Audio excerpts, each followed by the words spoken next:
तुम्ही ह्या ॲम्ब्युलन्स ड्रायव्हिंगच्या या कामाला सुरुवात केली तेव्हा आजूबाजूला जे पुरुष ॲम्ब्युलन्स ड्रायव्हर होते तर त्यांनी तुमचं कौतुक केलं, तुम्हाला मदत केली का तुम्हाला ह्याच्या विरुद्ध काही अनुभव आलाय? रात्रीच्याला मी 1 2 3 कधीच असं नाही की मी नाही हा शब्द माझ्याकडे नाही. किती कंटाळा आला असेल तरी मी उठून जाते. 34 तास का 44 तासाच्या आत म्हणजे 2 दिवसाच्या आत त्याचं ते ऑपरेशन होणं खूप गरजेचं होतं आणि बाळ फक्त आणि फक्त 2 दिवसात होतं. की मी आता अगदी लिंबू पिळत होते तेवढ्याच फोन आला. मी तसंच ताट नमस्कार करून बाहेर ठेवलं आणि ॲम्ब्युलन्स घेऊन लगेच म्हणजे मला वाचव, माझ्या आईला मी एकटाच आहे आणि त्याचा ह्या हाताचे राईट हाताचे त्या हाताच्या पूर्ण शिरा पूर्ण रिकाम्या होत्या.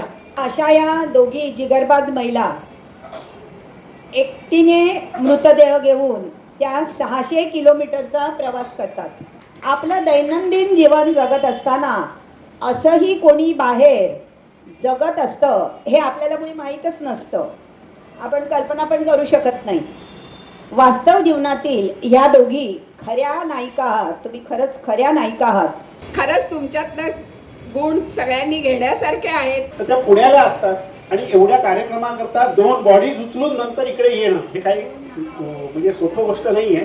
तर त्यांच्या या कार्यक्रमाला सलाम आणि आमच्याकडनं खारीचा वाटा म्हणून आत्रेकट्ट्यातर्फे आम्ही त्यांना 11,000 रुपये देणगी जाहीर करत आहोत. परत एकदा सांगा. 7709337505 अनिता गोसावी सावित्री ॲम्ब्युलन्स. 25 मार्च 2026 रोजी महिला दिनानिमित्त आत्रेकट्ट्यावर जो अद्वितीय कार्यक्रम झाला तो पाहण्याची संधी आम्ही तुम्हाला देत आहोत. या 2 शूर महिलांची गौरव गाथा. ज्या आपल्याला या दोन्ही पाहुणे मिळाल्या त्यातल्या ज्या अनिताताई गोसावी आहेत त्या प्रथम महिला ॲम्ब्युलन्स ड्रायव्हर असा त्यांना मान मिळालेला आहे. अनिताताई गोसावी आणि त्यांच्याबरोबर त्यांची बहीण वनिता गिरी ह्यासुद्धा कार्यरत आहेत आणि त्या दोघीही कुणाच्याही कोणत्याही वेळेला रुग्णाची हाक येते आणि त्याला त्या धावून जातात आणि आज सकाळीच म्हणजे आज पहाटेच त्यांना अशी इमर्जन्सी आली आहे त्यामुळे त्यांना त्या पुण्याहून आपल्या इथे आलेल्या आहेत पिंपरी चिंचवडवरनं आणि त्यामुळे त्यांना यायला थोडासा उशीर झालेला आहे. मी फक्त इथे अनिताताईंना मिळालेले थोडेसे निवडक पुरस्कार आपल्यापुढे वाचून दाखवते कारण बाकी सगळा त्यांचा परिचय आपल्याला त्यांच्या मुलाखतीतून राधा कर्णिकची मुलाखत घेणार आहे त्या मुलाखतीतून आपल्याला होणारच आहे. लायन्स क्लब ऑफ पुणेतर्फे त्यांना लायन्स एक्सलन्स पुरस्कार मिळालेला आहे. महाराष्ट्र औद्योगिक विकास परिषदेतर्फे महाराष्ट्र उद्योग भूषण पुरस्कार मिळाला आहे. जागतिक महिला दिनानिमित्त कर्तृत्ववान महिला म्हणून सावित्री जिजाऊ गौरव पुरस्कार मिळाला आहे. त्याचबरोबर अनेक संस्थांनी त्यांना सन्मानपत्र देऊन गौरवलं आहे, सन्मान चिन्ह देऊन गौरवलं आहे. त्यामध्ये स्वातंत्र्यवीर सावरकर महिला मंडळ, new 14 media network, Hindavi Swarajya संघ अशा पुण्यातील आणि इतर ठिकाणच्या विविध संस्थांचा त्याच्यात समावेश आहे. नवदुर्गा पुरस्कार त्यांना मिळालेला आहे. हिरकणी पुरस्कार मिळालेला आहे आणि आता कोविडच्या काळामध्ये कोविड योद्धा म्हणून सुद्धा त्यांना पुरस्कार मिळालेला आहे. Care for you motivation award त्यांना मिळालं आहे आणि पुन्हा एकदा लायन्स क्लबतर्फे त्यांना पुण्याचाच लायन्स क्लब त्याच्यातर्फे त्यांना संकल्प सेवा कार्याचा पुरस्कार मिळाला आहे. हे थोडेच पुरस्कार मी वाचले. त्यांच्या सगळ्या पुरस्कारांनी त्यांची खोली भरून गेली आहे असं त्या म्हटलं. तर इतक्या विविध पुरस्कारांनी त्या सन्मानित आहेत आणि आज आपल्याला आत्रेकट्ट्यावर त्यांची ही मुलाखत ऐकण्याचं भाग्य मिळालं आहे. खरंच आपण भाग्यवान आहोत. तर आता जास्त वेळ न घेता मी राधाला सांगते की तिने त्यांची मुलाखत घ्यायला सुरुवात करावी. धन्यवाद. हा व्हिडिओ शेवटपर्यंत बघा. आज एक वेगळे विश्व आपल्यासमोर उलगडले जाणार आहे. अपघात, आजारग्रस्त माणसं, हॉस्पिटल आणि ॲम्ब्युलन्स म्हटले की मनात पहिली येते ती भीती आणि मग त्याच्या पाठोपाठ त्या ॲम्ब्युलन्समध्ये जी व्यक्ती असेल तर त्या व्यक्तीबद्दल पटकन आपल्या मनात प्रार्थना येते. जीवन मरणाचा हा प्रश्न असतो आणि या जगण्या आणि जगवण्याच्या या क्षणाच्या साक्षीदार असलेल्या या दोघी बहिणी अनिता गोसावी आणि वनिता गिरी या दोघी रणरागिणी भगिनी आहेत. आता त्या कशा त्या मुलाखतीमधनं आपल्याला कळणारच आहे. तर त्यांचा सन्मान करण्याचं भाग्य आज आपल्याला या महिला दिनानिमित्त लाभलेलं आहे. तर खरंच स्मिता म्हणाली त्याप्रमाणे आपला आत्रेकट्टा खरंच भाग्यवान आहे. जात, धर्म, लहान मोठा, स्त्री पुरुष, गरीब श्रीमंत काहीही न बघता एका माणुसकीच्या नात्याने काळ वेळ काहीही न बघता आलेला प्रत्येक फोन कॉल घ्यायचा आणि त्याचा आत्ताच आपण उदाहरण बघितलं की पहाटे 3ला आज इकडे यायचं होतं तरी सुद्धा पहाटे 3चा फोन त्यांनी सुद्धा घेतलेला आहे.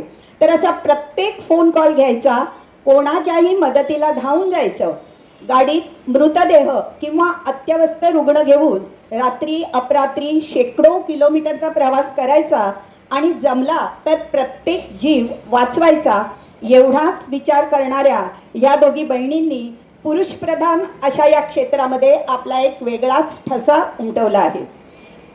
आता स्मिताने सांगितलं त्याप्रमाणे महाराष्ट्राची पहिली महिला ॲम्ब्युलन्स चालक म्हणून अनिता गोसावी या सन्मानित त्यांना केलेला आहे आणि त्यांची बहीण वनिता गिरी ह्यासुद्धा ह्याच कार्यामध्ये त्यांना मदत करतायत. तर या दोघी बहिणींचे मी राधा कर्णिक अत्रे कट्ट्यातर्फे खूप खूप मनापासून स्वागत करते. ॲम्ब्युलन्स ड्रायव्हर ही खरी तर पुरुषांची मक्तेदारी आहे, कारण या क्षेत्रात वेळी अवेळी कधीही इमर्जन्सी येते, रुग्ण गंभीर असतात, रस्त्यावर कोण असेल कसं असेल काही सांगता येत नाही, कधी कधी गुन्हेगारसुद्धा असतात, मदतीला कोणीच नसतं, हायवेवरचा एखादा अपघात असू शकतो किंवा झोपडपट्टीतील एखादी इमर्जन्सी रुग्णाची केस असू शकते किंवा कुठून एखादा फाशी झालेला मृतदेह घेऊन जायचं असतं. अशा कोणत्याही परिस्थितीत काम करावं लागतं. एका स्त्रीने हे काम करणं ही काही सोपी गोष्ट नाही. अनिताताई, तुम्ही या क्षेत्राकडे कशा काय वळलात? त्या भावाचा 30 वर्षापासून हाच त्याचा बिझनेस आहे. ॲम्ब्युलन्स चालक आहे, तो मालक पण आहे आणि तो पॉझिटिव्ह आला आणि तो पॉझिटिव्ह आल्यानंतर जे ॲम्ब्युलन्स चालक असतात ड्रायव्हर ते भेटणं झाल्यानंतर ना मग मला गाडी चालवली होती, मग मी इकडं टर्न घेतला. आता तुम्ही म्हणालात की तुम्हाला ड्रायव्हिंग येत होतं, पण ॲम्ब्युलन्ससारखी एवढी मोठी गाडी चालवणं म्हणजे आव्हानच होतं. तर तुम्ही किती मोठी गाडी चालवायला सुरुवात केली आणि ड्रायव्हिंग शिकताना तुम्ही हात साफ जो करायला लागतो तो प्रथम कुठल्या गाडीवर केलात हे सांगा, सगळ्यांनी ऐकावं जरा. स्कूल बसवरती, मोठी 32 सीटर स्कूल बस होती आणि म्हणजे ते काकाच्या म्हणजे पहिलं तर मी एक दिदीचं काम करत होते. दिदीचं म्हणजे छोट्या मुलांना घेणं, पिकअप करणं, ड्रॉप करणं आणि ते काका चालवायचं तर मला असं वाटायचं की काका चालवतात आपण का नाही करू शकत. त्यांच्या हालचाली पाहून मग त्यातनं मला एक हे भेटली, इच्छा पण निर्माण झाली की आपण पण करू शकतो आणि त्यानंतरच मग मी माझ्या डोक्यामध्ये असा विचार पकडला की मी ड्रायव्हरिंग शिकणार. धन्य आहे तुमची, खरंच धन्य आहे. उगाच नाही तुम्हाला आधुनिक हिरकणीचा मान मिळाला आहे.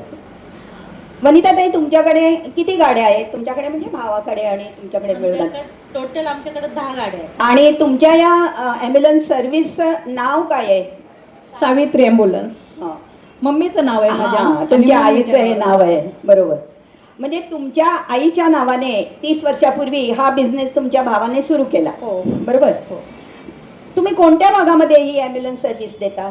मॅम तसं तर पूर्ण ऑल इंडियामध्ये गोरखपूर रिटर्न आहे. पेशंट घेऊन गेले होते. बापरे, गोरखपूरला पेशंट घेऊन गेला? गोरखपूरच्या इथं रुद्रापूर म्हणून एक छोटंसं गाव आहे आणि तिथं म्हणजे लेडीज होती एक आणि त्या लेडीजला त्यांच्या घराच्यांनी माझा ऑनलाईन नंबर काढला आणि म्हणे की लेडीजच हवे म्हणून त्यांना नंबर काढून मला कॉल केला. मला रिक्वेस्ट केली की मॅडम प्लीज तुम्ही या, माझी म्हणजे वहिनी एकटीच आहे. तर मग त्यांना म्हटल्यानंतर ना मग मी ते पेशंट आणि त्याची ते मिसेस दोघांना घेऊन गेली होती. बापरे, धन्य आहे ना. म्हणजे मोठ्या भावाला आधार द्यायला परिस्थितीमुळे तुम्ही ह्या व्यवसायात आलात, कारण कोविडमध्ये तुमचा भाऊ पॉझिटिव्ह झाला होता. हां, आणि दुसरं काही सोर्स नव्हता इन्कमचा म्हणून तुम्ही हो म्हणजे त्यावेळेला कोविड जरा मध्ये- सांगा ना तुम्ही परिस्थिती. हां, कोविड म्हणजे कसं होतं की एक तर कोविड चालू, एक तर किराया घराचं चालू, मुलांचं शिक्षण चालू, म्हणजे बाकी सगळं चालू होतं, फक्त इन्कम बंद होती. बरोबर, त्यामुळं म्हटलं चला हे 4 जगतात तर आपण उडी मारूया. धन्य आहे बाबा. खरं तर तुमच्या डोक्यात हा व्यवसाय करण्याची कल्पना आली हीच मोठी क्रांतिकारक घटना आहे, नाही का? एखाद्या स्त्रीने हे काम करणं किती अवघड आहे ह्याची तुम्ही नुसती कल्पना करून बघा. बघा, कुठून तरी अचानक एक फोन येतो, ठिकाण सांगितलं जातं, ताबडतोब ॲम्ब्युलन्स काढली जाते. म्हणजे अनिताताई ताबडतोब ॲम्ब्युलन्स काढतात आणि त्या ठिकाणाहून रुग्णाला उचलून गाडीत टाकलं जातं. मदतीला कोणी व्यक्ती किंवा पोलीस असेल तर ठीक आहे, नाहीतर स्वतःच हे सगळं काम त्या करतात. ऑक्सिजन लावायचा, CPR सुद्धा द्यायचा, अपघात झाल्यावर दवाखान्यात पोचेपर्यंत हा जो गोल्डन पिरियड असतो तो रुग्णाच्या जीवासाठी अतिशय महत्त्वाचा असतो, आपल्याला माहिती आहे. तर या पिरियडमध्ये अवघड वाहने, वेगात चालणाऱ्या कार, बस यांना सायरन आणि हॉर्न वाजवत ओव्हरटेक करत ताशी 70 किलोमीटर वेगाने गाडी चालवायची. त्याच वेळी रुग्णाला लावलेला ऑक्सिजन सुरू आहे की बंद आहे की संपत आलाय इकडे पण लक्ष द्यायचं. 5-5 मिनिटांनी त्याची चौकशी करायची. मोबाईलवर लावलेलं लोकेशन 2-2 मिनिटांनी पाहून त्याप्रमाणे गाडी वळवायची. ह्या सगळ्या क्रिया एकाच वेळेला करत कमीत कमी वेळात हॉस्पिटल गाठायचं. बापरे, किती गोष्टींचं व्यवधान तुम्ही सांभाळता. खरंच तुम्हाला साष्टांग नमस्कार आहे. तुम्ही जेव्हा या व्यवसायात येण्याची तयारी दर्शवली तेव्हा तुमच्या भावाने तुम्हाला सांगितलं, म्हणजे तुम्हीच म्हणालात की बघ, विचार कर, तू मुलगी आहेस, प्रसंगी तुला रेल्वे रुळातील बॉड्या सुद्धा उचलाव्या लागतील. त्यावर तुम्ही त्याला काय उत्तर दिलं? बघा, ऐका हा जरा सगळ्यांनी काय उत्तर दिलं. एक जणांनी मला चॅलेंज केलं होतं की तू आली हे लाईन मध्ये, म्हणजे ॲम्ब्युलन्स चालक होता दुसरा, त्याला वाटलं ही लेडीज आहे, ही काय करू शकते. तो आला समोर आणि मला म्हटला की अनिता, ठीक आहे, तू आले ना ह्या लाईनमध्ये, तू फक्त एकच वेळेस मला रेल्वेची बॉडी आणून दाखवायची. मी एक वेळेस नाही, आता कमीत कमी 1000 बॉड्या मी रेल्वेच्या रोजचं त्याला आणून देते. आज रात्री 2 आणल्या, एक पिंपरी चिंचवड म्हणजे पिंपरी रेल्वे स्टेशनवरून आणि एक देवरोड, आणि फक्त दोघांमध्ये एक अर्धा तासाचा फरक. एकानं देवरोडला सुसाईड केलं, जाऊन असा धडकून घेतलं त्यानं स्वतःला, आणि एक जाऊन असं झोपून घेतलं. एकाचे 2 पीस होते आणि एकाचे मोजताच येणार नव्हते, पूर्ण चेंदा होता. म्हणजे हे सगळे तुकडे पण तुम्हीच गोळा करता? हेल्पला एक मुलगा असतो, पोलीस असतात, मग हे सगळे करतात. आणि कधी कधी पब्लिक मधले बी लोक, काल देवरोडमध्ये एका मुलानेच फक्त मदत केली, बाकीचे सगळे पाहत होते, व्हिडिओ वगैरे चालू होते त्यांचे. जास्त लोक, बघे लोक जास्त असतात, जास्त व्हिडिओ पब्लिसिटी करायला त्यांना आवडते. हो तेच ना. म्हणजे बघा, एखादी एक स्त्री असून त्या हे कसं कार्य करतायत. आणि त्यांनी भावांना ठणकावून सांगितलं की जरी मी मुलगी असले तरी जे एक मुलगा करू शकतो ते एक मुलगी का नाही करू शकणार, असं तुम्ही भावाला सांगितलं होतं. मी माझ्या पप्पांना बोलली होती आणि दादाला पण, तू करू शकतो तर मी पण करणार. आणि तुम्ही अगदी ज्वलंत उदाहरण आहात याचं. भीती हा शब्दच तुम्हाला माहित नाही, तुमच्या शब्दकोशात भीती हा शब्दच नाहीये. तुम्ही तुमच्या बहिणीला वनिताताईंना पण ट्रेन केलंय आणि आता त्या पण तुमच्याबरोबर या व्यवसायात तुम्हाला मदत करतायत. आता तुम्ही दोघी किंवा तुमच्या दोघींपैकी कोणीही जेव्हा ॲम्ब्युलन्स ड्रायव्हर म्हणून एखाद्या रुग्णाच्या घरी जाता तेव्हा एक स्त्री ॲम्ब्युलन्स ड्रायव्हर आली आहे हे बघून त्या रुग्णाच्या नातेवाईकांची प्रतिक्रिया काय असते? तुम्हाला काय अनुभव? खूप छान. त्यांना खूप म्हणजे असं वाटतच नाही की लेडीज आहे की हे असं करू शकतात म्हणून. ते पेशंट सोडतात आम्हालाच पाहायला लागतात पहिल्यांदा. अरे वा. बाहेर गावी वगैरे कुठे गेलं 100-200 किलोमीटर आणि अचानक जर आम्ही खाली उतरलो आणि साईड द्या, म्हणजे प्रथम तर पाहिलं की लोक ऑटोमॅटिक साईड देतात आणि साईड देऊन नंतर ना म्हणजे ते डेड बॉडी असो किंवा पेशंट असो त्याच्याकडे नाहीत पाहत, पण ते म्हणजे एक लेडीज आहे आणि लेडीज मध्ये एवढी डेअरिंग आहे ह्या हेतून ते पाहत राहतात. खरंच डेअरिंग आहे. कौतुक वाटतं लोकांना. साईडला येऊन म्हणतं मॅडम सल्यूट. अरे वा, म्हणजे कौतुक येतं तुमच्या वाटणी. लेडीज सोडा, काल जेंट्स होता, मी ती बॉडी घेऊन गेली आणि तो पण रत्नागिरीला तो चालला होता, म्हणजे त्याचे मित्राचे कोणतरी नातेवाईक होते आणि त्यांची पण बॉडी रत्नागिरीला चालली. त्याची मोबाईलची चार्जिंग संपली, तो म्हटलं ताई चार्जिंग करायची आहे. मी म्हटलं लावा गाडीत. त्यानं लावली गाडीमध्ये. मला म्हटलं हे घ्या लावा. मी लावली आणि मग म्हणे तुम्ही ड्रायव्हर आहे का? म्हटलं हो मीच चालवते. तर मला म्हटलं बापरे तुम्ही लेडीज असून? म्हटलं हो चालवते. तर मला म्हणते ती बापा कसं करता तुम्ही हे सगळं? असं बोलत बोलत म्हटले तुम्ही फक्त पेशंटच होता ना? म्हटलं नाही, आता पाठीमागे बघ काय येतात त्यात होती कटिंगची बॉडी. तो मग मोबाईलच काढायला जाईल ना. म्हणजे जेंट्स असून एवढे घाबरला. मोबाईल काढेल नाही, मला म्हणत आहे ते मोबाईल काढून दे. व्यवसाय कुठलाही असला तरी पण आपला पहिला क्लायंट किंवा पहिलं जे केस असेल, पहिला पेशंटपणा, तर तो नेहमी खास असतो. आता तुमच्या क्षेत्राच्या बाबतीत असं नाही म्हणता येणार, पण तरी सुद्धा तुम्ही उचललेल्या पहिल्या पेशंटचा अनुभव सांगा.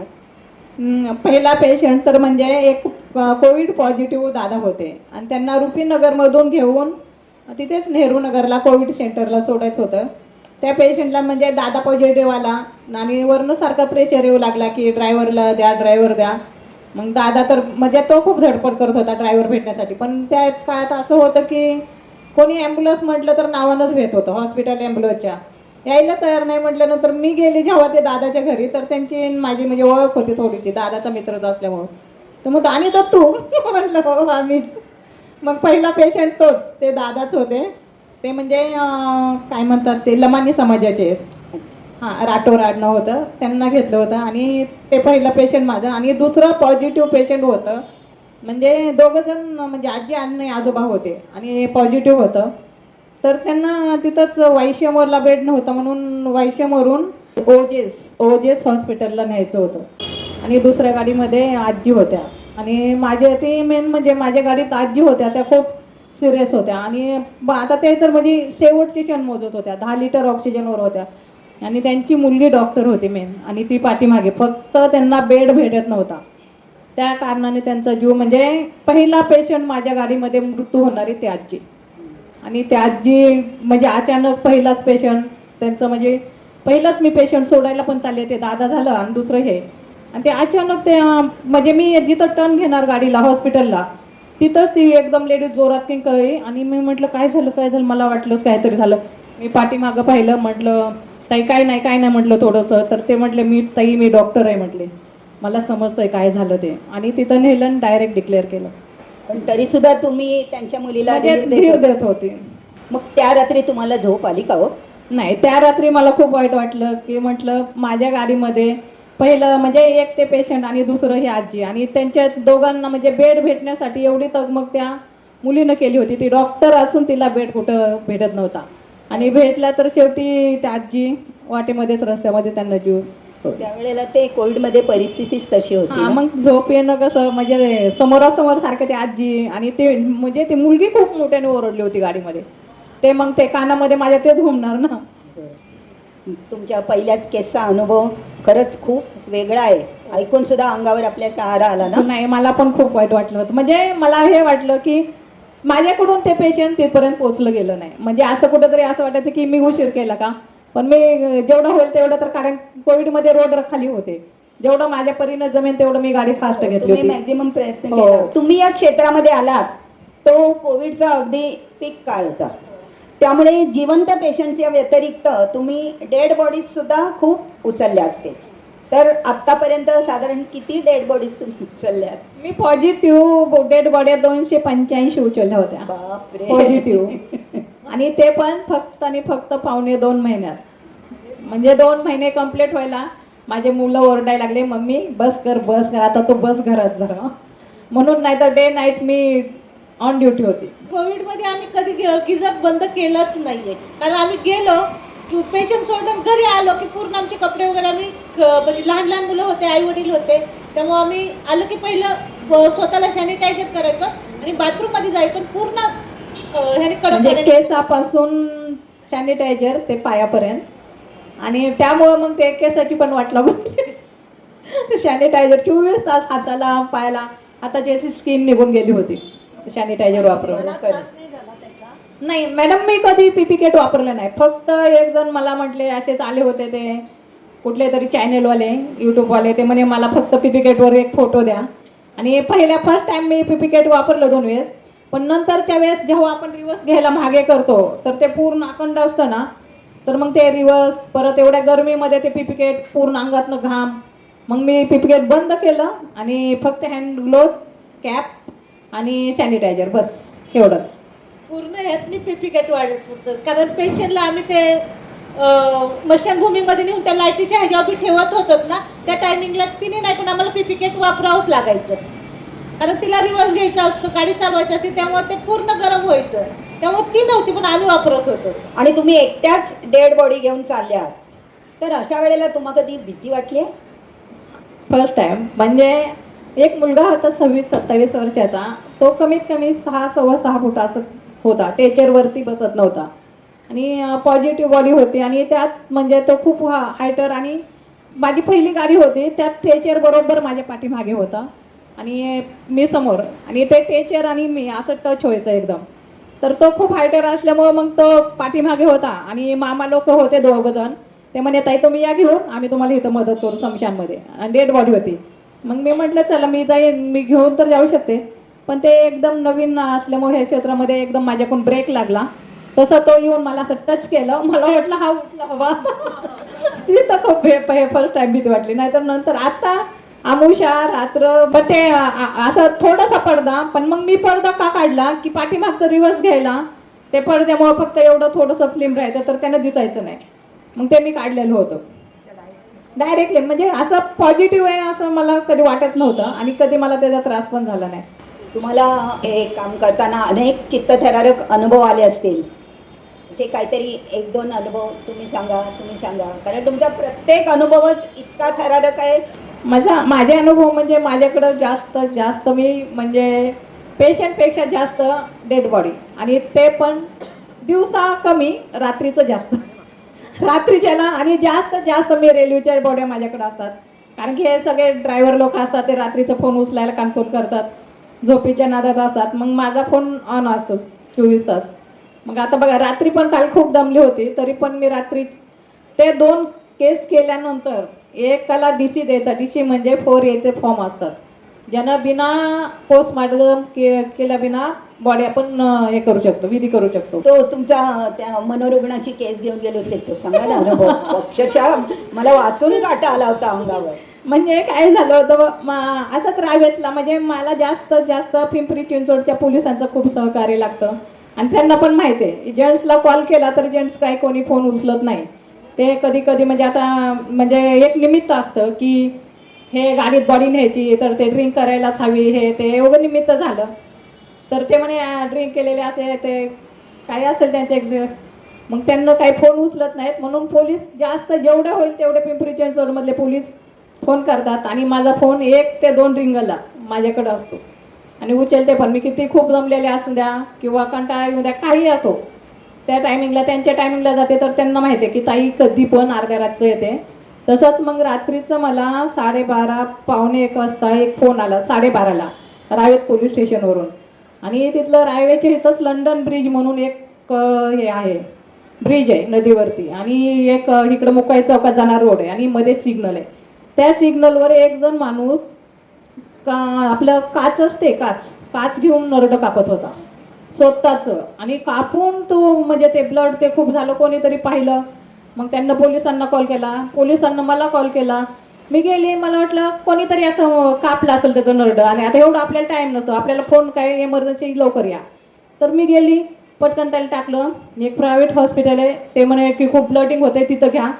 मी तिथं प्रायव्हेटला घेतलं तर ते म्हणे प्रायव्हेटवाले म्हणले की नाही ताई ह्यांना वायशेमला जाऊ द्या. एक अर्धा तास पाहिलं त्याचं हे, त्या प्रायव्हेटवाल्यांना पण मला सांगितलं नाही, ऑक्सिकेअर हॉस्पिटल आहे ते, की ताई हे आजार पागल आहे असं आहे तसं काहीच बोलले नाही. म्हणजे ताई ह्याला वायशेमला जाऊ द्या. तर माझा मुलगा तिथपर्यंत माझा मुलगा आला होता त्या सिग्नल पाशी. तर मी म्हटलं भैया तू नको येऊ आता, जा झोप जा, म्हटलं तुला पण सकाळी ऑफिसला जायचं आहे, मी जाते घेऊन.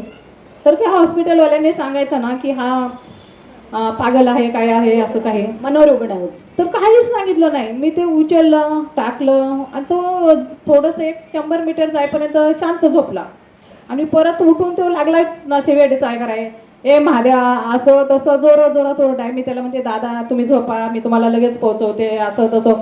ते म्हणजे त्याचं लक्षच नाही, उठून बसला पुढे. मग माझं असं आरशातनं बघितलं, म्हणलं हे वेगळं दिसतंय. अशी फास्ट गाडी घेतली रात्रीच्या वेळ, स्पीड ब्रेकर बघितले नाही काय नाही अशी फास्ट गाडी घेतली. आणि तिथं आमच्या इथं पिंपरी चिंचवडमध्ये मेट्रोचं काम चालू आहे.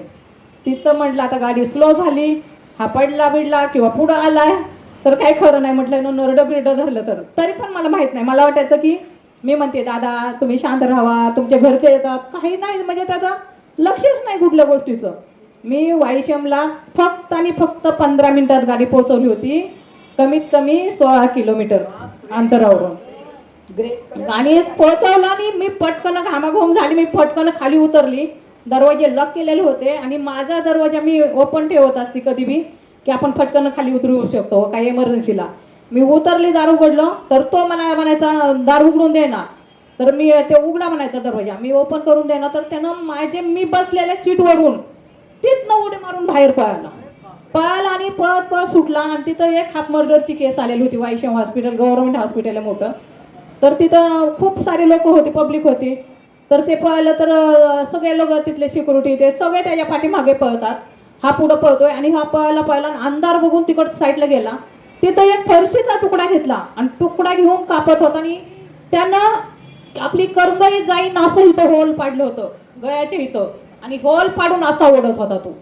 बापरे, मला एवढं टेन्शन आलं आणि मला तिथले डॉक्टर पण म्हटले, ताई एवढी रिस्क घेऊन कधी चालायचं नाही. मी म्हटलं सर मला ह्याच्यातली काही कल्पनाच नाहीये. बरोबर आहे. हे जे रेल्वेचे ऑफिसर्स आहेत ते रात्री अपरात्री केव्हा पण तुम्हाला फोन करतात, तुम्ही आता सांगितलं, कारण त्यांना पूर्ण विश्वास आहे की यांना फोन केला की या उचलणारच. 101% येणार यांना माहिती, गॅरंटी असते पूर्ण. खरंच धन्य आहे.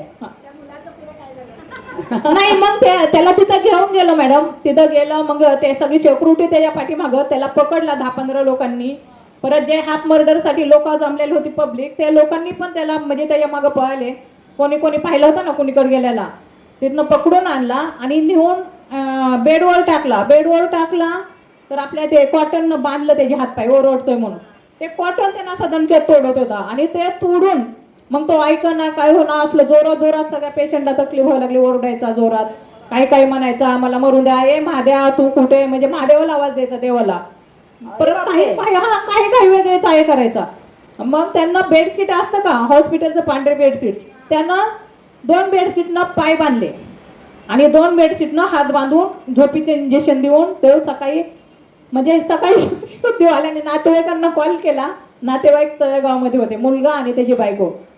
तर बायको ते म्हणायचे येतो 1-1.5 तास फोन कराल तर येतो. कसलं येतात? मग जावई, मुलगा आणि त्याची बायको हे सकाळी म्हणजे त्या दिवशीच पहाटे काहीतरी 5:30-5च्या दरम्यान तिथं पोहोचले आणि पोहोचल्यानंतर मग तो बेहोश होता. मग तेव्हा त्यांना काही नाही वाटलं. मग त्यांना डॉक्टरांना सांगितलं की त्याचा असा मानसिक बरोबर नाही आहे, अमुक तर मग काय सांगितलं त्यांना. आणि ते झाल्यानंतर सकाळी कॉल आलाय मला, मॅडम ह्यांना म्हणजे तिथं एरोड्याला नेऊन सोडायचंय, तुम्ही येत आहे का? मग अरे बापरे सकाळी कॉल आल्यानंतर मी म्हटलं नाही बाबा आपण नाही येणार आता. तर म्हणे नाही मॅडम झोपेचं इंजेक्शन दिलंय. मग म्हटलं ठीक आहे. पण तिथं गेल्यानंतर ना दिवस होता रविवार आणि रविवारी हॉस्पिटल बंद असतं. ते हॉस्पिटल बंद असल्यामुळे आता काय करायचं म्हणे, आता उस्मानाबादला न्यायचं. आणि म्हटलं म्हणजे इंजेक्शन दिलं तोपर्यंत झोप होती आणि जर बाय चान्स उठलं तर काय करणार.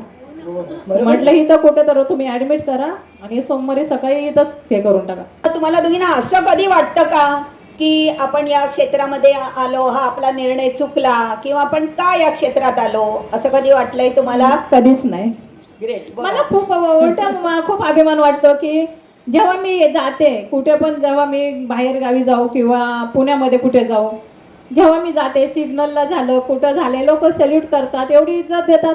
पश्चाताप व्हायचं काही संबंधच येत नाही. आणि खूप लोक म्हणतात मॅडम तुमचा खूप अभिमान आहे हे ते. आता जेव्हा तुम्ही ह्या ॲम्ब्युलन्स ड्रायव्हिंगच्या या कामाला सुरुवात केली तेव्हा आजूबाजूला जे पुरुष ॲम्ब्युलन्स ड्रायव्हर होते तर त्यांनी तुमचं कौतुक केलं, तुम्हाला मदत केली का, तुम्हाला ह्याच्या विरुद्ध काही अनुभव आलाय? युनियन आहे महाशक्ती ॲम्ब्युलन्सचे, तर त्यातले लोकांचा खूप सगळे बाहेर गावचे, म्हणजे एक महाराष्ट्र ग्रुप आहे आणि एक पुणे ग्रुप आहे. हे बाकीचे सगळे मला खूप हेल्प करतात. पुण्यातले झाले, परत असे आजूबाजूचे गावातले कुठले मुंबई असे सगळे हेल्प करतात. पण जिथं मी काम करते त्यांना खूप वाईट वाटतं. काय माहीत नाही काय होतं त्यांना, पण त्यांना खूप वाईट वाटतं. मी जर कधी नाही गेले की सगळे खुश असतात. जेव्हा मी जाईल ना म्हणलं संपलं आमचं असं त्यांचं एकही असतं.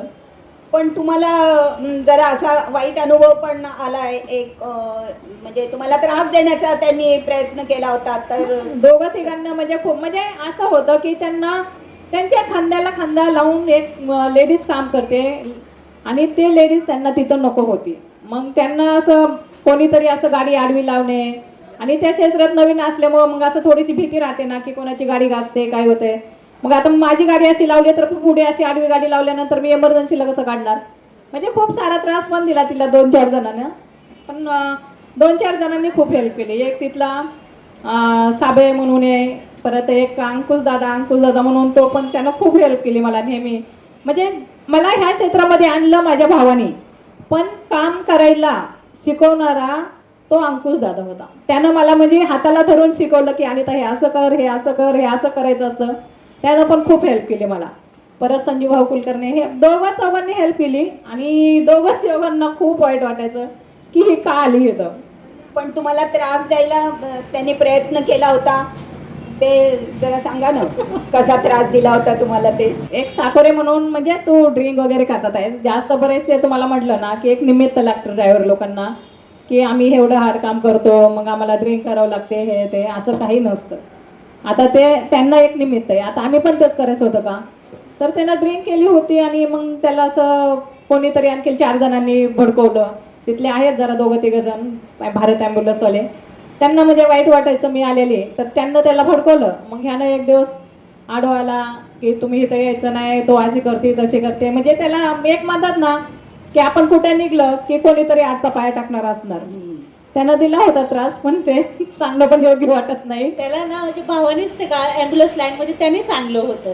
त्याला त्या म्हणजे भावाचं व्यवस्थित चालायला लागलं की मग त्याला थोडं हे व्हायला लागलं की ह्याच्यात एक ग्रुप झालाय आणि हा पुढे जायला लागलाय म्हणून.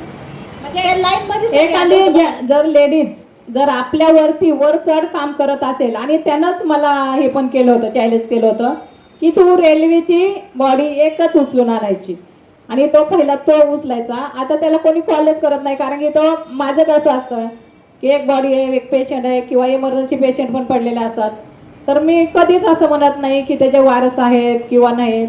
जे आहे ना ते जर वारस असेल तर त्या वारसाकडून मी पैसे घेते. माझं घर पण त्याच्यावरतीच चालतं. आणि मी म्हणतात ना सिंगल लेडीज आहे. माझे मिस्टर पण 2-3 वर्ष झाले एक्सपायर झाले, पहिले पण आजारीच होते.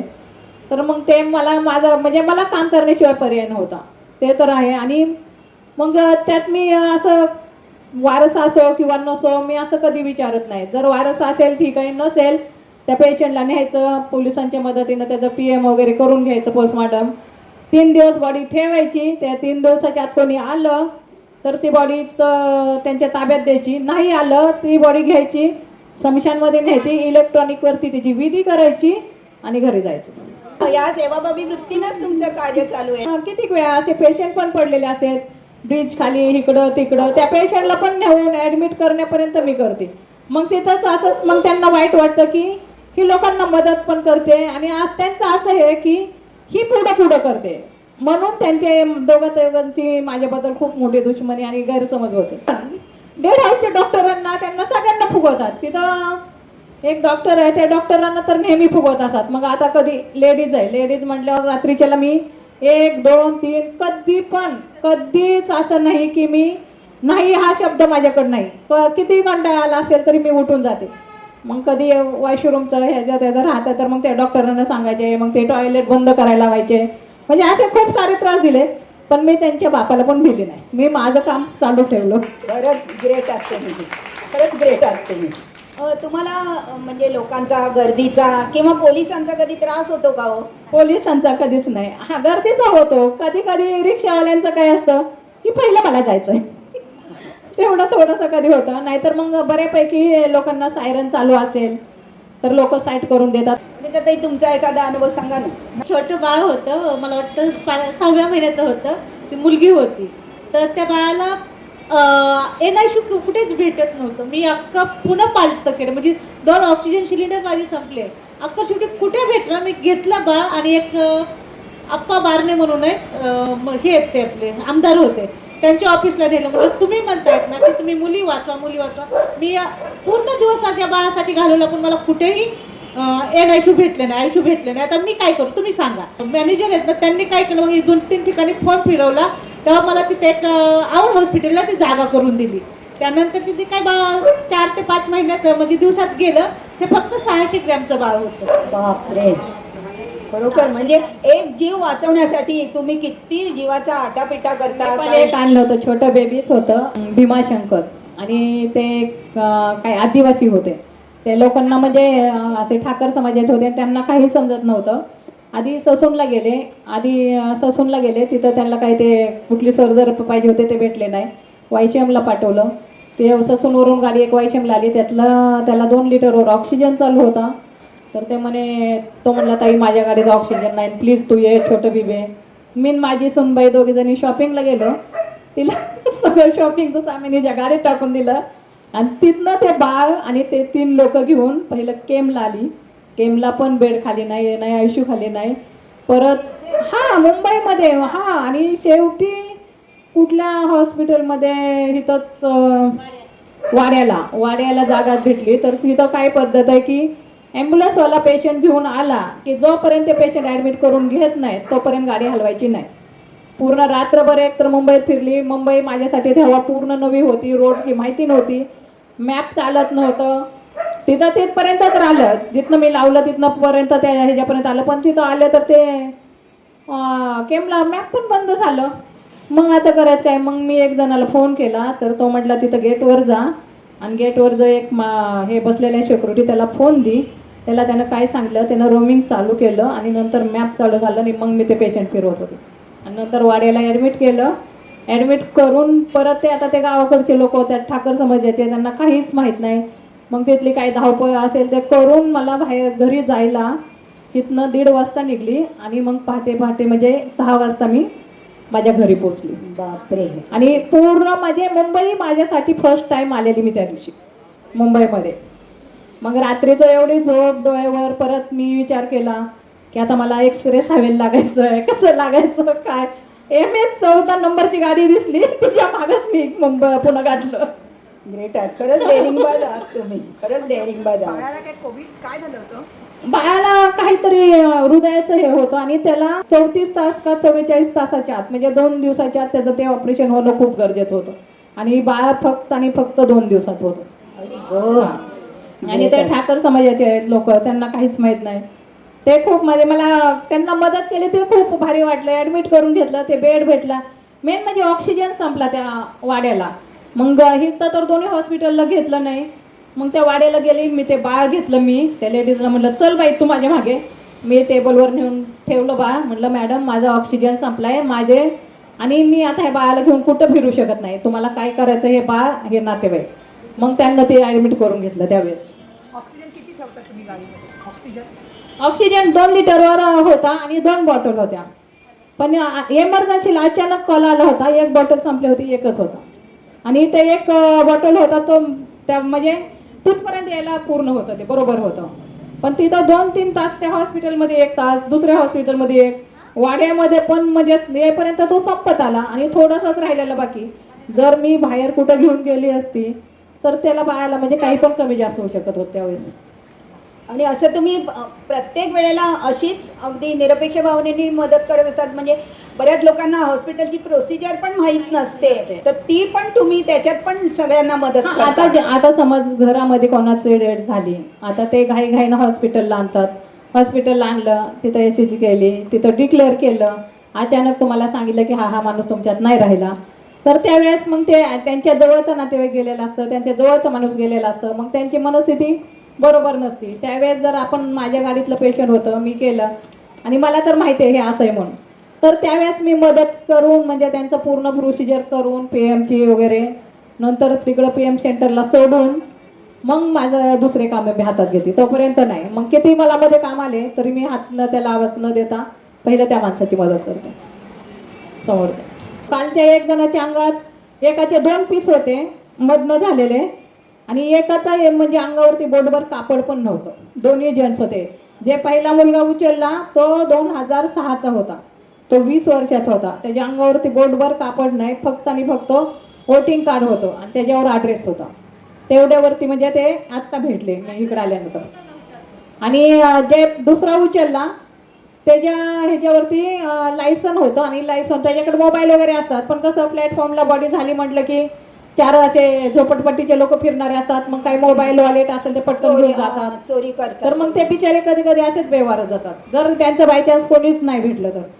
आणि जर काही जर थोडीशी एखादा नंबर वगैरे मोबाईल नंबर वगैरे असेल तरी पण मग ते घरापर्यंत पोहोचलं जातं. आणि मग नातेवाईक भेटले तर ते पेमेंट करतात, जर नाही भेटले तर मग मीच सगळं करते. किती जणांचे तुम्हाला दुवा मिळाले असते? जानेवारी महिन्यात कमीत कमी मी 10 व्यवहार पेशंट बॉडी केले होते. 10 रेल्वेच्या आणि अशा परत सिटीच्या असे मिळून. मग सिटीचे पोलीस पण बोलवतात, पण म्हणतात कधी कधी पेट्रोलला त्यांना माहीत झालं की आज ताईचा माझ्यासाठी पूर्ण दिवस गेला तर मग म्हणतात ताई निदान कमीत कमी पेट्रोलला तरी घ्यावं, करतात मदत ते होऊन. खरंच धन्य आहे. केवढं पुण्य तुम्ही मला खरंच घरच्या सगळ्या जबाबदाऱ्या सांभाळून, कारण तुम्ही म्हणलात की तेव्हा म्हणजे काहीच उपजीविकेचं साधन नव्हतं आणि म्हणून मी आज सुरू केला.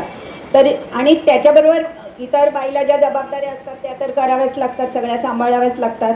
तर या सगळ्या घरच्या जबाबदाऱ्या सांभाळून तुम्ही वेळी अवेळी कधीही फोन आला की लगेच हातातलं काम टाकून निघता. अगदी पानावर बसलेला असलात तरी सुद्धा तुम्ही लगेच उठता. परवाच तुम्ही म्हणालात की मी आता अगदी लिंबू पिळत होते तेवढ्याच फोन आला. मी तसंच ताट नमस्कार करून बाहेर ठेवलं आणि ॲम्ब्युलन्स घेऊन लगेच म्हणजे निघालो. मी आणि माझी सूनबाई त्या दिवशी मला बाहेर जायचा काही मूड नव्हता. मग आम्ही दोघींना आयम नाश्ता वगैरे केला, थोडीशी दोघींना झोप काढली आणि ती म्हटली आई काय करायचं. म्हटलं फक्त चण्याची भाजी आणि राईस लाव आपल्याला, बस झालं. तिनं लावला गरम गरम, दोघींना तिला ताट वाढून घेतलं. मी म्हटलं संजना जा लिंबू घेऊन ये बा. लिंबू आणलं पिते. तोपर्यंत कॉल आला की मॅडम असं असं इथे ॲक्सिडेंट झालाय. ते मी ताटातला घास तोंडात पण नाही तसंच ठेवलं आणि पटकन गाडी काढली. एवढी फास्ट गेली, मुंबई एक्सप्रेस हायवे, हे पुणे मुंबई म्हणजे बँगलोर हायवेला. तर एवढी फास्ट गेली, त्याला आणलं. त्याला तिथंच एक लाईफलाईन म्हणून हॉस्पिटल आहे जवळपास, तिथं घेतलं, तिथं नेलं. त्याला खाली घेताना मी त्याला बोलते की म्हटलं दादा कसं काय पडला, काय झालं. आणि पहिलं विचारलं की तू राहतो कुठे आहे. तर ते म्हणला देव रोड विकासनगर. मी म्हटलं वा, म्हटलं ठीक आहे. आणि म्हटलं तुला लागलं का सर, तू ड्रिंक वगैरे केली होती का. तर म्हटलं हो. आणि परत त्याचा स्वतःचा एक शब्द त्यानं वापरला मला. हे 2 शब्द मी त्याला विचारलेले. आणि एक ते म्हटला मावशी म्हणजे डॉक्टर आम्ही खाली घेत होतो माझे टेचर वगैरे. तर मग तो मला वाचव, माझ्या आईला मी एकटाच आहे. आणि त्याच्या ह्या हाताचे राईट हाताचे ह्या हाताच्या पूर्ण शिऱ्या पूर्ण रिकाम्या होत्या. तिथनं जो हाताचा भुगा होता तर गाडीमध्ये म्हणजे सांगू शकत नाही एवढं ब्लडिंग होतं. त्या हॉस्पिटलला घेता घेता म्हणजे खाली पण तेवढंच. आणि पूर्ण म्हणजे असं आपला सापळा असतो ना तसा हात दिसत होता तुझा, पूर्ण पूर्ण मास गेलं होतं निघून. आणि त्यातच ते ब्लडिंग खूप झालं आणि त्यात ते आतमध्ये नेलं आणि ते म्हणजे ट्रीटमेंट चालू करायच्या आधी तर तो ऑफ झाला. तसंच त्याला उचललं, वायशेमला नेलं. तिथं PMची सगळी प्रोसिजर केली आणि नंतर ना त्याचे मित्र वगैरे सगळे जमा झाले, नातेवाईक जमा झाले. दुसऱ्या दिवशी कोल्टोरीजला ठेवलं आणि दुसऱ्या दिवशी मग त्याची विधी त्याच्या गावी नेऊन केली. पण अशा तुम्ही केव्हाही फोन आल्यावर अगदी लगेच ताबडतोब निघता. मग अशा वेळेला तुमच्या घरच्यांची म्हणजे मुलांची वगैरे काय रिॲक्शन असते. मुलांना काय वाटतं की आईनं थोडंसं तरी काहीतरी खाऊन जावं. म्हणजे आपल्या बुद्धीला पडत नाही की एखादा जर समज डेड बॉडी असेल तर आपण समजू शकतो, पण ॲक्सिडेंट म्हटल्यावर सगळ्यात इमर्जन्सी म्हटलं की त्याचा एक सेकंद त्याच्यासाठी खूप महत्त्वाचा असतो. आणि मग आपल्याला जेवण काय आपण आता नाही केलं तर थोड्या वेळ करू, पण त्याचा जीव खूप महत्त्वाचा माझ्यासाठी. परिस्थितीमुळे त्यांना स्वतःला शिक्षण घेता आलं नाही, पण त्यांनी आपल्या सुनेला शिक्षणासाठी प्रोत्साहन दिलंय. एक छान नातू पण आहे तुम्हाला आणि वेळ मिळेल तेव्हा तुम्ही नातवाचं कौतुक करण्यात रमलेलं असतं. अनिता त्यांची मुलगी PhD करते बॉटनीमध्ये. तुमचे अनुभव ऐकायला जास्त उत्सुक आहेत सगळेजण. एक विदर्भातलं एक जोडपं होतं, युनिक हॉस्पिटल आहे चिंचवड स्टेशनला. तिथनं मला फोन आला की बाळाला घेऊन ह्याला जायचे दिवाळीला. तर मला म्हटलं कितीवर ऑक्सिजन आहे. तर ते बोलले की 2 लिटरवर. म्हटलं ठीक आहे. मी एक बाटला घेतला त्या बाळाला दिवाळीला नेलं. म्हणजे एक 5 वर्षाचे असेल दोघं. त्यांना पहिलंच बाळ होतं, त्यानंतर काही राहिलं नव्हतं. तर त्या बाळाला घेतलं, मी दिवाळीला नेलं. तर ते म्हटले पहिले डिपॉझिट भरा. तर म्हटलं ताई आम्ही आज नाही पण उद्या भरतो, माझ्याकडे आता पैसेच नाही आहेत. नाही म्हटलं आमच्याकडे घेऊ शकत नाही. मग मी वायशमला नेलं. वायशमला बेड खाली नाही बोलले. त्यानंतर ससूनला नेलं. ससूनमध्ये काही भेटलाच नाही. मी वापस युनिकला नेलं. तर युनिकवाल्यांनी बोलले की नाही आता आमची जबाबदारी नाही, ते तुमचं तुम्ही बघून घ्या. मग ते डॉक्टर लोक असे करतात की हे आपल्यावर नको, त्यांना जेवढं हवं आहे तेवढं काढायचं काम करतात. पण ज्यावेळेस त्यांना ओव्हरलोड होतं आणि आता त्यांना झेपत नाही तेव्हा ते बाहेर काढायला पाहतात. माझ्या संगती पण झालं होतं तसं सूर्या हॉस्पिटलला. एक म्हणजे त्यांना 10 वर्षानंतर बाळ झालं होतं. 10 वर्षानंतर बाळ झाल्यानंतर मुलगा म्हणजे प्रेग्नेंट होती बाई. आणि ह्याला नेलं, तिला NICU लागत होता. परत त्या लेडीजचं पण बाळाचं वजन काहीतरी कमी होतं. मग सूर्यवाल्यांनी त्यांना सांगितलं कमीत कमी 50,000 रुपये डिपॉझिट भरा. आता एकदम मिडियम क्लासचे लोक ते कुठून आणणार एवढे पैसे, आणि ते बी अचानक. तरी पण त्यांचे म्हणजे मित्रमंडळी हे सगळे म्हटले की रात्रीचा वखत आहे 2-2:30चा, तर आम्ही सकाळपर्यंत काय तर यूज करतो, पण तुम्ही ॲडमिट करून घ्या. पण नाही, त्यांना न घेतल्यामुळं मग परत वायशेमला आणावं लागलं. वायशेमवरून परत ससूनला पण येणे आयुष्य नाही, मजबुरीनं पुण्यामधल्या केममध्ये जागा झाली. आणि ते मग त्या बाईला मुलगा झाला आणि मुलगा झाल्यानंतर त्या बाईनं मला दुसऱ्या दिवशी फोन करून सांगितलं, ताई डिलेवरी पण झाली आणि तुमचे खूप खूप धन्यवाद, तुम्ही माझ्यासाठी रात्रभर पूर्ण फिरले आणि फिरून मला माझं बाळ पण सुखरूप आहे आणि मी पण सुखरूप आहे. आणि त्या लोकांना एवढा आनंद झाला, त्यांना मला माझं जे पेमेंट होतं त्याच्यापेक्षा त्यांना मला डबल पेमेंट करून दिलं.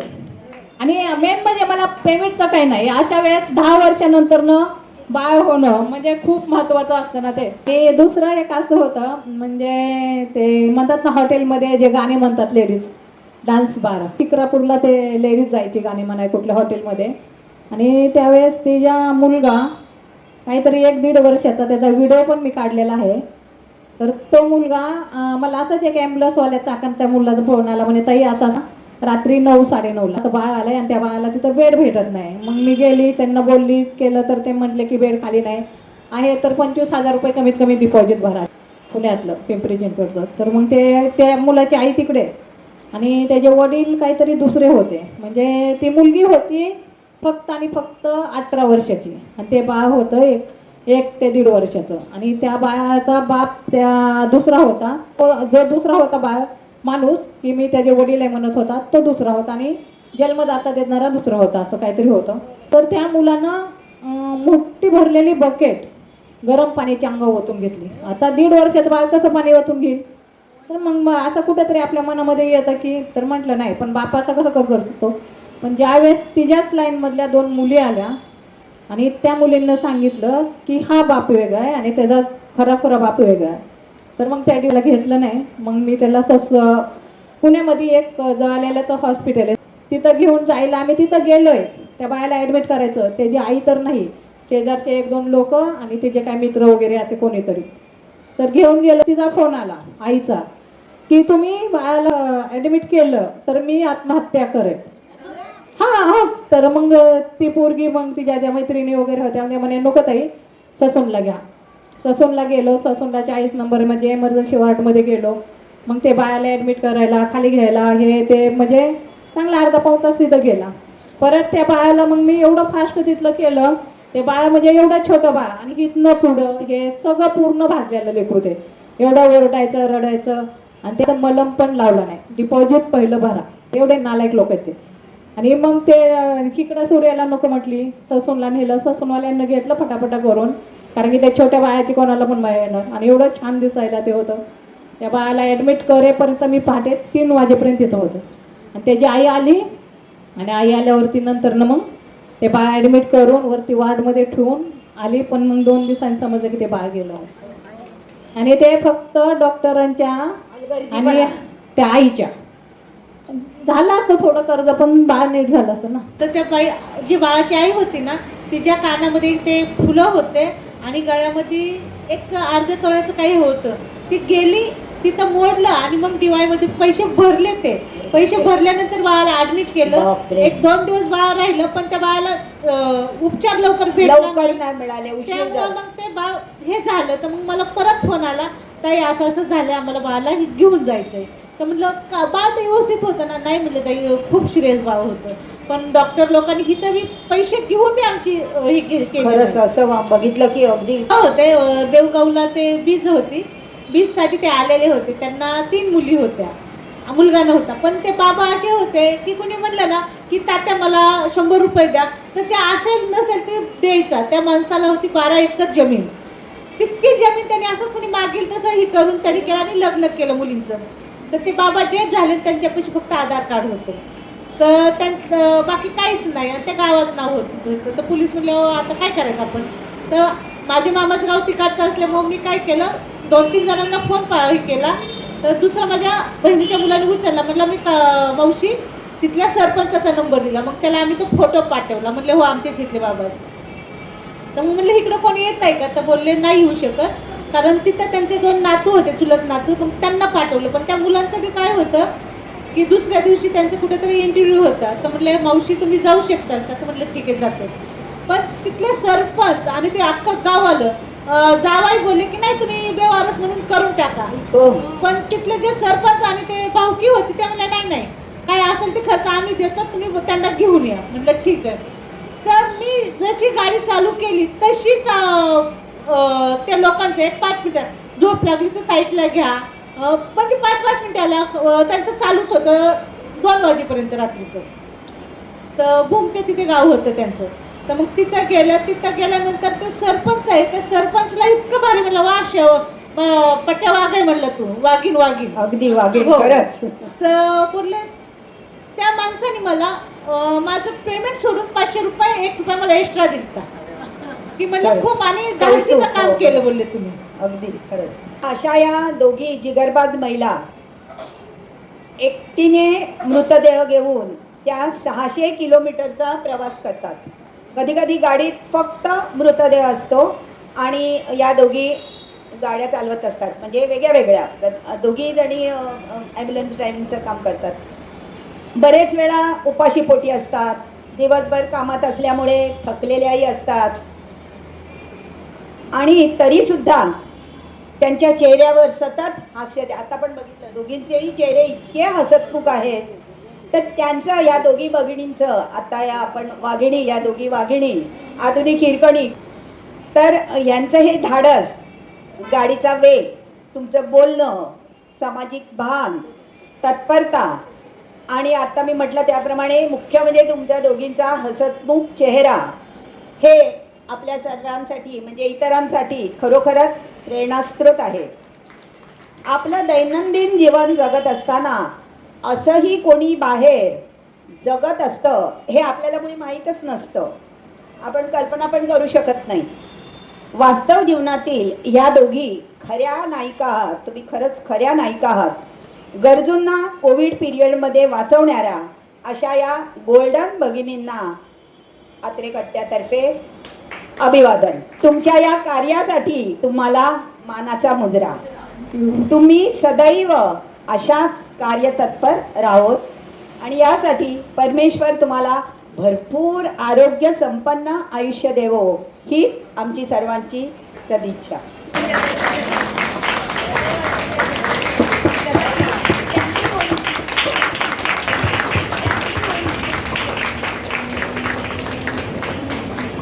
आपण सगळे 2020च्या त्या कोरोना काळात गेलो, जेव्हा ॲम्ब्युलन्सचा सायरन जरी वाजला तरी आपण घरात डबा भरून बसत होतो आणि ही तर इतक्या उत्साहाने बाहेर पडली होती. शेवटी माणसाला परिस्थिती शिकवते. भावाचा कोविडचं पॉझिटिव्ह आल्यानंतर घर चालवण्यासाठी म्हणून तिला बाहेर पडावं लागलं आणि त्यातून ती किती वेगळं काम करून गेली आणि किती उत्साहात तिने हे सगळं आजही करते पण आणि आपल्याला सांगितलं पण की आपला सगळा तो कोविडचा फोबिया निघून गेला. आम्हाला असा रिलीफ मिळाल्यासारखं वाटतं. तुमचं काम खरोखरच वाखाणण्यासारखं आहे. तुम्ही धाडसी आहात आणि मुख्य म्हणजे तुमच्यात माणुसकी आहे. पाठी बसलेल्या माणसाचं जेवढं कल्याण करता येईल तुम्हाला शक्य असेल तेवढं तुम्ही दोघीही करता. हा खरा तुमच्यातला गुण मला जाणवला. माणुसकी. हा, स्वतःच्या गाडीत पेट्रोल कोण घालेल ही पण तुम्हाला चिंता नसते. तुमच्या ॲम्ब्युलन्समध्ये तुम्हाला इमर्जन्सी हा शब्द फक्त तुमच्या डिक्शनरीमध्ये आहे. तो आला की लगेच तुम्ही निघालात तुमच्या कामाला. कुठलाही मागचा पुढचा विचार न करता खरंच तुमच्यातनं गुण सगळ्यांनी घेण्यासारखे आहेत की कसा बाई करू शकते. पुरुषांचीच मक्तेदारी आहे असं नाही, याही क्षेत्रात स्त्रीने आपला ठसा उमटवलाय. म्हणून आम्ही अत्रे कट्ट्यातर्फे आता मी शीलाला सांगते की फुल ना फुलाची पाकळी देऊन तुमचा आज गौरव करावा असा आम्हाला वाटतो आणि आम्ही सगळ्या तुम्हाला मानाचा मुजरा करतो.